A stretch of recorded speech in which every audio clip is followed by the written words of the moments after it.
Hello and welcome to Young Minds Career Institute. Hope all you guys are doing well. So आज के lecture में हम start करने वाले हैं मेटामॉर्फोसिस इन इंसेक्ट्स। समझेंगे कि मेटामॉर्फोसिस क्या होता है और इंसेक्ट्स के अंदर मेटामॉर्फोसिस किस तरीके से होता है। इन सभी चीजों को हम आज के लेक्चर में डिस्कस करने वाले हैं। किस तरीके से हार्मोन कंट्रोल करता है मेटामॉर्फोसिस को, इसको भी आज ही के लेक्चर में डिस्कस करेंगे। तो अगर आप चैनल पर नए हैं और अभी तक चैनल को सब्सक्राइब नहीं किया है तो जल्दी से चैनल को सब्सक्राइब कर लीजिए, अपने दोस्तों से शेयर कर लीजिए। तो डायरेक्टली मूव करते हैं अपने मेन टॉपिक के ऊपर।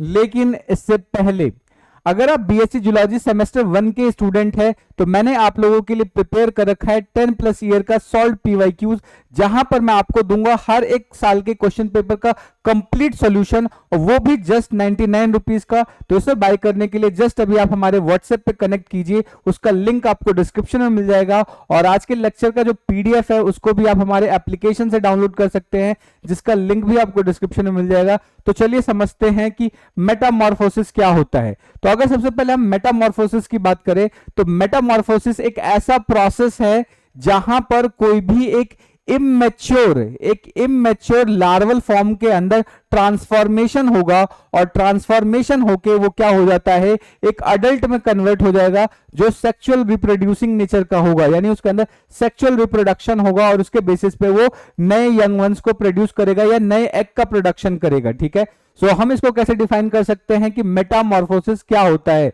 तो मेटामॉर्फोसिस एक ऐसा प्रोसेस है जहां पर कोई भी इमेच्योर लार्वा अपने आप को ट्रांसफॉर्म करता है एक मैच्योर अडल्ट के अंदर जो सेक्सुअली रिप्रोड्यूसिंग नेचर का होता है। ठीक है, तो इस छोटे से पार्ट को हम क्या बोलते हैं, मेटामॉर्फोसिस बोलते हैं। तो इसको एक बार पीपीटी की मदद से भी समझ लेते हैं। ठीक है, सो मेटामॉर्फोसिस एक ट्रांसफॉर्मेशन का प्रोसेस है जहां पर कोई इमेच्योर लार्वल इंडिविजुअल अपने आप को सेक्सुअली मैच्योर रिप्रोड्यूसिंग अडल्ट में कन्वर्ट करता है, जो कि लार्वा से डिफरेंट हो सकता है, उसका फॉर्म डिफरेंट हो सकता है, उसका स्ट्रक्चर डिफरेंट हो सकता है, उसका हैबिटेट डिफरेंट हो सकता है। तो इस पूरे प्रोसेस को हम क्या नाम देंगे, मेटामॉर्फोसिस नाम देंगे। ठीक है, सो आई होप आपको ये डेफिनेशन अच्छे से समझ में आ गई होगी।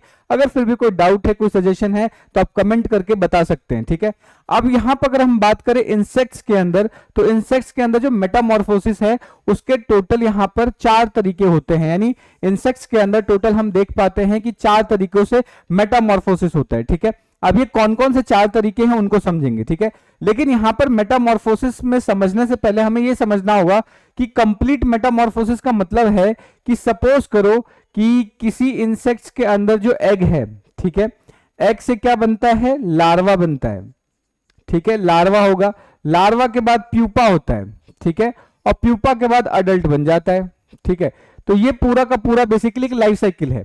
तो अगर इस तरीके से चीजें हो रही हैं तो इसको बोलेंगे कंप्लीट मेटामॉर्फोसिस। ठीक है, कि इसके अंदर सारी स्टेजेस आ रहे हैं, यानी एग के बाद लार्वल फॉर्म आना चाहिए, फिर प्यूपा आना चाहिए, फिर अडल्ट आना चाहिए। तो अगर ये सारे फॉर्म्स आ रहे हैं तब हम बोलेंगे कि मेटामॉर्फोसिस कंप्लीट है, यानी इसके अंदर सारे स्टेजेस इन्वॉल्व है। लेकिन अगर इनमें से कोई चीज नहीं प्रेजेंट है तो वो क्या है, कंप्लीट मेटामॉर्फोसिस की कैटेगरी में नहीं आने वाला है। ठीक है, तो अब हम क्या करेंगे, 1 बाय 1 करके सारे ही मेटामॉर्फोसिस के टाइप को समझ लेते हैं। ठीक है, तो सबसे पहला जो टाइप है आपका मेटामॉर्फोसिस का है वो है आपका ए मेटाबोलस, या इसको हम नो मेटामॉर्फोसिस भी बोलते हैं।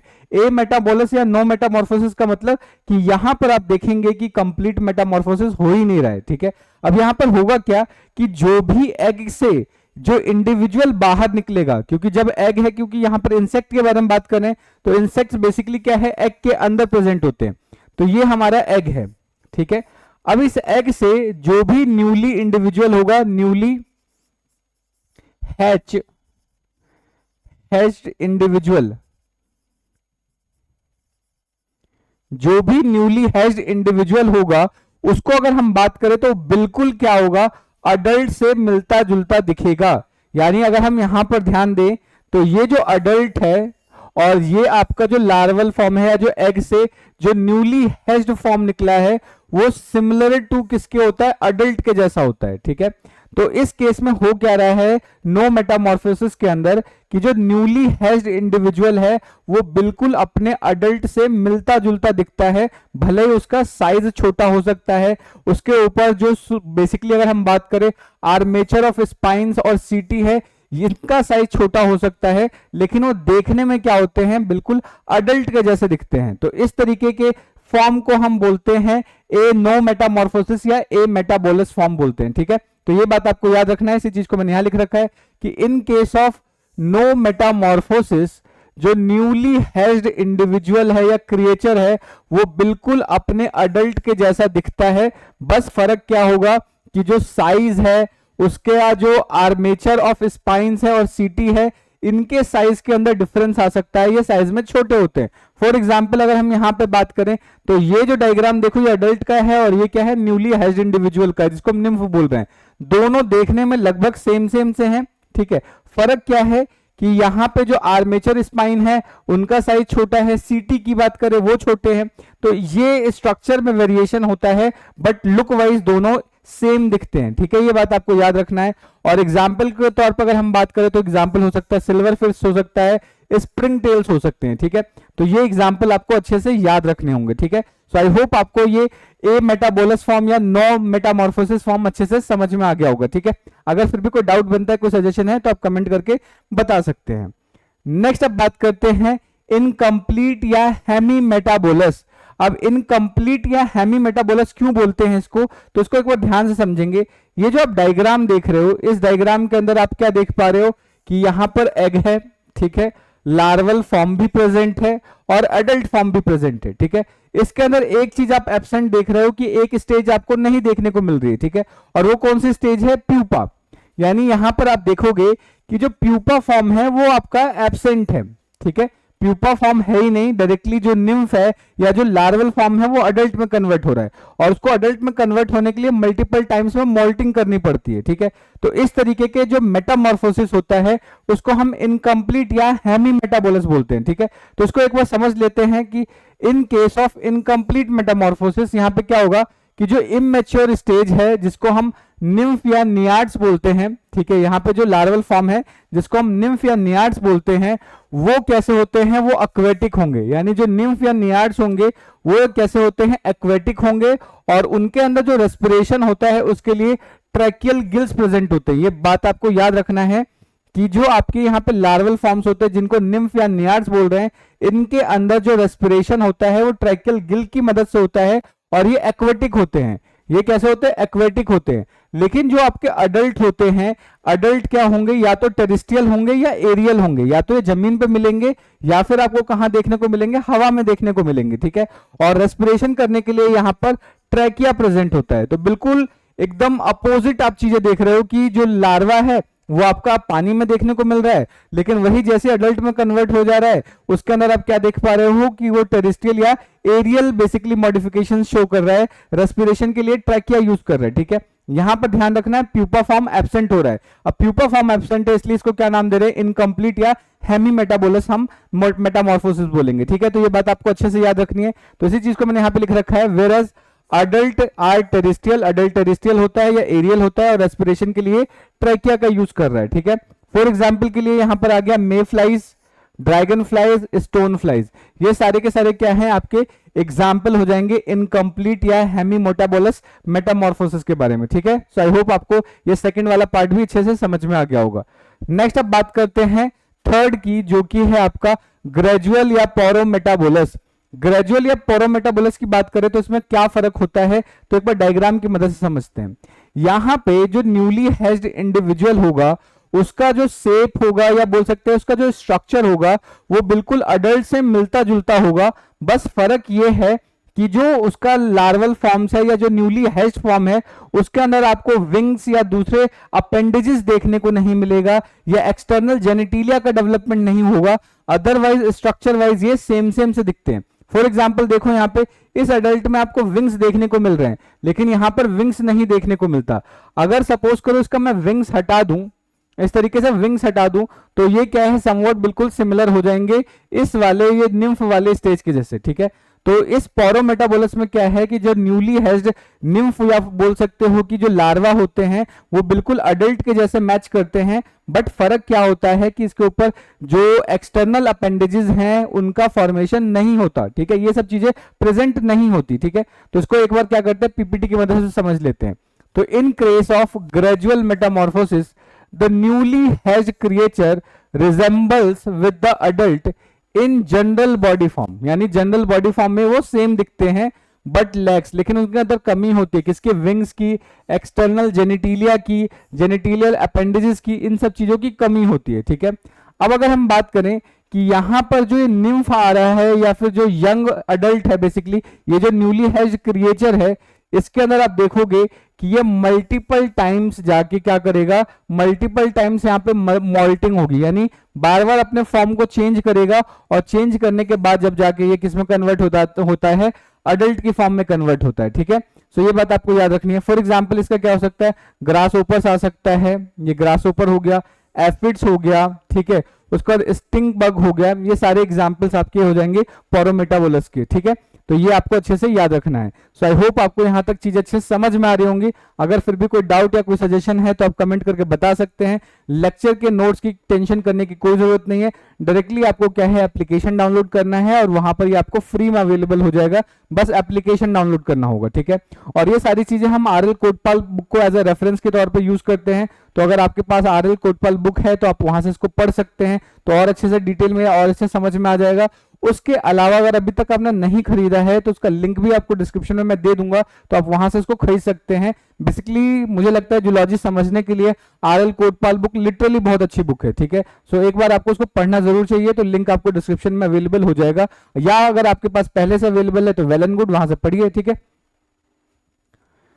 नेक्स्ट, तो अगर होलो मेटाबोलस के बारे में बात करें तो यहां पे कंप्लीट मेटामॉर्फोसिस का मतलब क्या है कि इसके अंदर आप देखोगे कि आपको क्या है, एग वाला फॉर्म भी मिलेगा, उससे लार्वा भी डेवलप होगा, लार्वा प्यूपा भी में कन्वर्ट होगा, और प्यूपा किस में हो रहा है, अडल्ट में कन्वर्ट होगा। तो ये सारे चारों स्टेजेस आपको देखने को मिल जाते हैं, जिसकी वजह से इसको हम होलो मेटाबोलस या कंप्लीट मेटामॉर्फोसिस भी बोलते हैं। ठीक है, तो इसको एक बार समझ लेते हैं। ये जो डायग्राम है, आप डायग्राम में देख रहे हो कि यहाँ पर एग फॉर्म है, उससे लार्वा कन्वर्ट हो रहा है, लार्वा प्यूपा में कन्वर्ट होगा, फिर वो अडल्ट में कन्वर्ट हो जाता है। ठीक है, तो ये सारी चीजें आ रही हैं, इसलिए इसको हम क्या बोल रहे हैं, होलो मेटाबोलस बोल रहे हैं। ठीक है, तो इसको एक बार समझ लेते हैं कि इस तरीके के मेटामॉर्फोसिस के अंदर आप 4 डेवलपमेंटल स्टेजेस को देखोगे, जिसके अंदर आपको एग, लार्वा, प्यूपा और अडल्ट देखने को मिलता है। ठीक है, ये बात आप याद रखेंगे।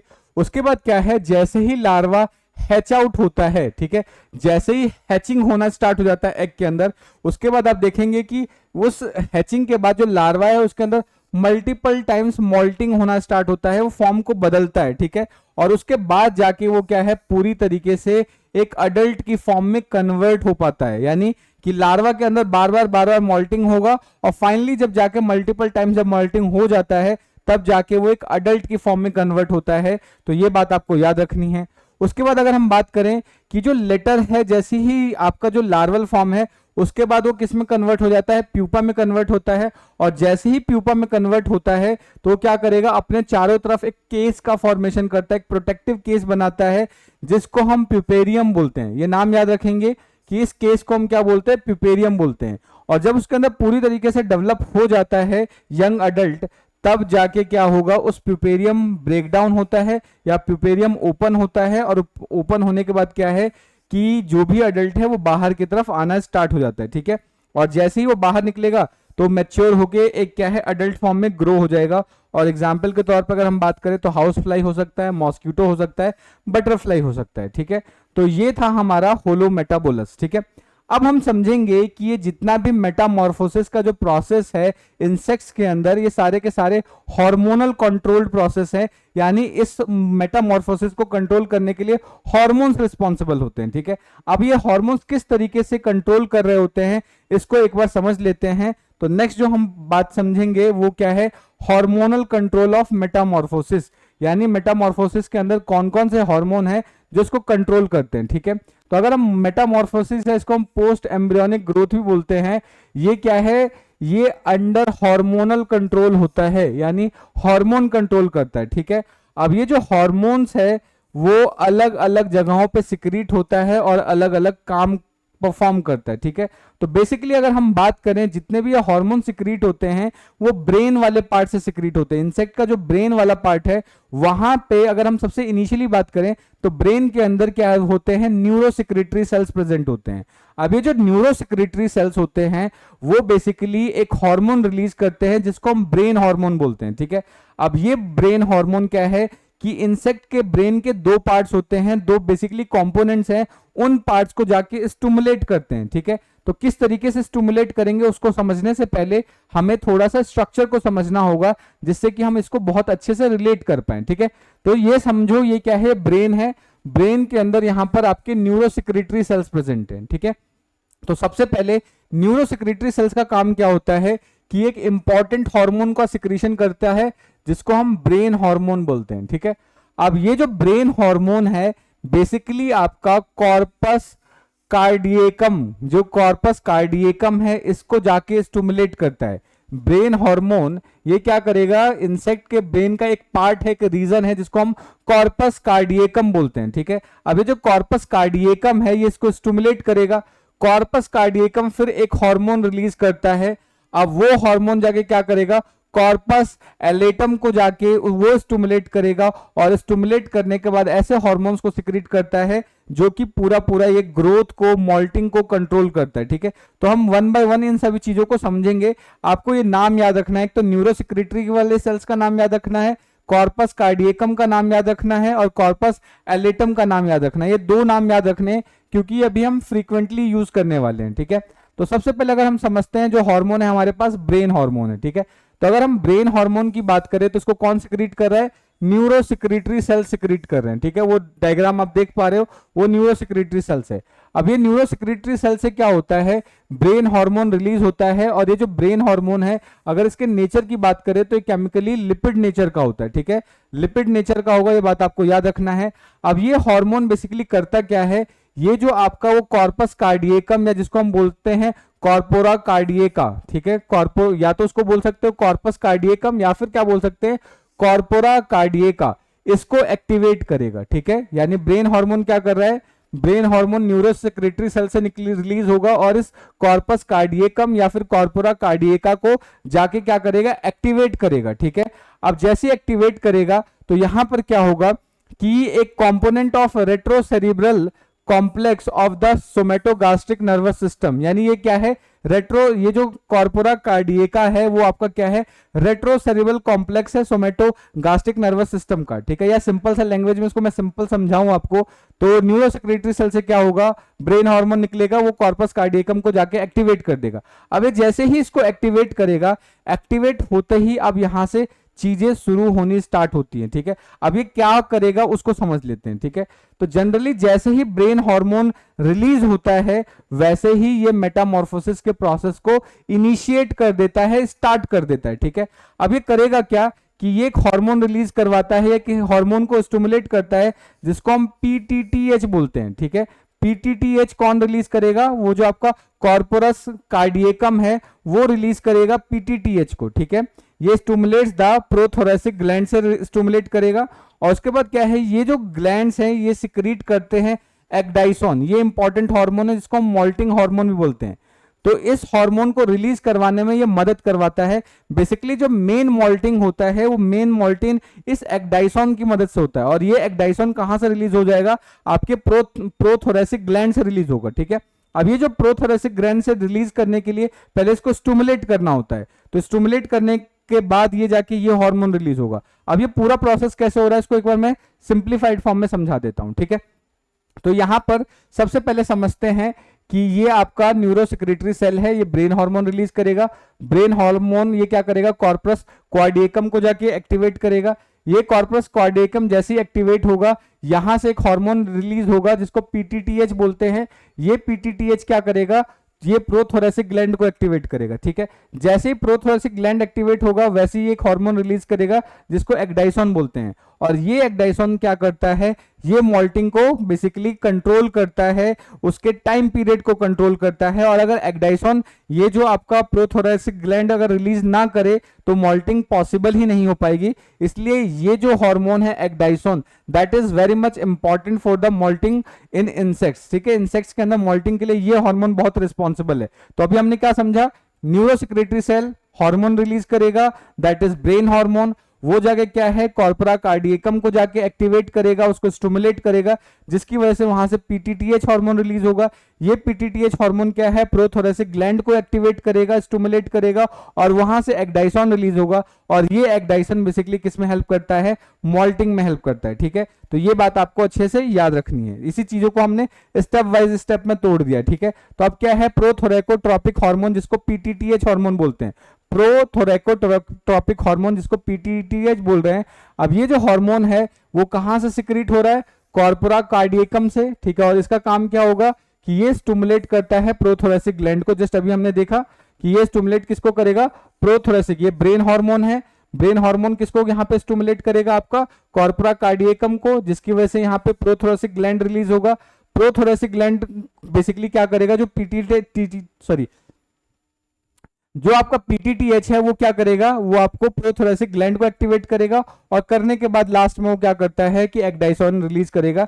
ये बात आपको याद रखनी है। ठीक है, नेक्स्ट अब हम बात करते हैं प्रोथोरेसिक ग्लैंड हार्मोन। तो जैसे ही पीटीटीएच निकलता है कॉर्पोरा कार्डियकम से, तो उस केस में क्या होगा, निकलने के बाद ये डायरेक्टली जाता है प्रोथोरेसिक ग्लैंड के पास। ठीक है, अब ये जो प्रोथोरेसिक ग्लैंड है, ये जाते ही वो हार्मोन उसको एक्टिवेट करेगा। So this hormone is secreted by the pair of bilateral sheets of cell in the thorax constituting the prothoracic gland. ठीक है, उसके बाद ये एग्डाइसोन बोलते हैं इसको। ठीक है, और ये हार्मोन रिस्पॉन्सिबल होता है मॉल्टिंग के लिए, यानी यही ट्रिगर करता है, और also promotes the changes in tissues characterising the malt. और इसकी वजह से क्या है कि जितने भी टिश्यूज हैं उनके अंदर बदलाव आने स्टार्ट हो जाएंगे। तो ये बात आपको अच्छे से याद रखनी है। ठीक है, नेक्स्ट है जुवेनाइल हार्मोन। अब ये जो जुवेनाइल हार्मोन है इसको सिक्रीट करता है आपका कॉर्पोरा एलाटा। ठीक है, ये कौन सिक्रीट करता है, कॉर्पोरा एलाटा सिक्रीट करता है, तो नाम याद रखेंगे। सो ये this hormone is secreted by another component of retrocerebral complex the corpora allata. तो वो याद रखना है कि कॉर्पोरा एलाटा कौन सिक्रीट करेगा, जुवेनाइल हार्मोन को सिक्रीट करेगा। ठीक है, अब ये जो है, ये जो हार्मोन है कंप्लीटली कैसा है, नॉन स्टेरॉइड और लिपिड नेचर का होता है। ये बात आपको याद रखनी है। उसके बाद क्या है कि ये जो हार्मोन है वो रेगुलेट करता है मॉर्फोजेनेसिस को। ठीक है, मॉर्फोजेनेसिस का मतलब क्या है, स्ट्रक्चर्स के फॉर्मेशन को रेगुलेट करेगा, and so promote the Metamorphosis, और जिसकी वजह से ये मेटामॉर्फोसिस को भी प्रमोट करता है। ये बात आपको याद रखना है। और जिसकी वजह से जो लार्वा है वो अडल्ट प्यूपल स्टेजेस के थ्रू अडल्ट में कन्वर्ट हो जाएगा। ये बात आपको याद रखना है। ठीक है, तो इसी के साथ हमारा ये जो पूरा का पूरा मेटामॉर्फोसिस का लेक्चर है वो कंप्लीट होता है। Hope you have enjoyed the session. चीजें आपको अच्छे समझ में आ गई होंगी। अगर फिर भी कोई डाउट रह जाता है, कोई सजेशन है, तो आप कमेंट करके बता सकते हैं। मिलते हैं नेक्स्ट वीडियो के अंदर, तब तक के लिए जय हिंद दोस्तों, थैंक यू।